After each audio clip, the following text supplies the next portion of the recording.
il a accepté de livrer son témoignage. Dans le documentaire Noir en France diffusé ce mardi 18 janvier sur France 2, Soprano a raconté la scène de racisme à laquelle il a été confronté il y a de nombreuses années, au tout début de sa carrière. Je me rappelle, avec mon groupe, les psychiatres de la rime, on prend le train pour aller en concert, on est en première classe, qu'on est tout tranquille et qu'on voit le contrôleur qui arrive de loin, loin de nous, se rappelle le rappeur, encore sonné par ce qu'il a vécu. Il n'a même pas commencé qu'il dit, la deuxième classe si est-il là-bas. Et qui voit que notre manager est blanc et qui nous dit. Il parle française ? Il parle française ? Ajoute le chanteur.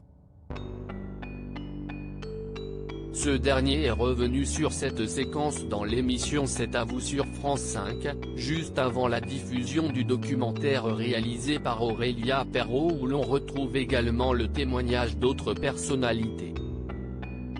Autour du plateau, le chroniqueur Pierre Lescure a précisé que le contrôleur du train avait appelé les policiers pour un contrôle d'identité, à tout hasard. Une situation presque banale pour Soprano, c'était un peu compliqué. Et chaque fois qu'il y avait notre agent de sécurité à côté qui lui disait « Mais monsieur, il n'y a rien, il n'y a pas de problème », à chaque fois il avait l'impression de se sentir agressé, s'est souvenu Soprano, ajoutant que l'homme ne regardait que son manager dans les yeux. Celui-ci était d'ailleurs sous le choc, car il n'avait jamais été confronté à un tel acte de racisme, alors qu'il s'agissait d'une situation banale pour les membres des psychiatres de la rime, qui ont repris le cours de leur journée comme si de rien n'était, a expliqué Soprano. L'artiste appelle cependant à faire très attention à la banalisation du racisme.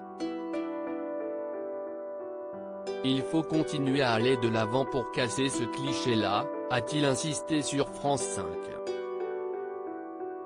Loading Widget.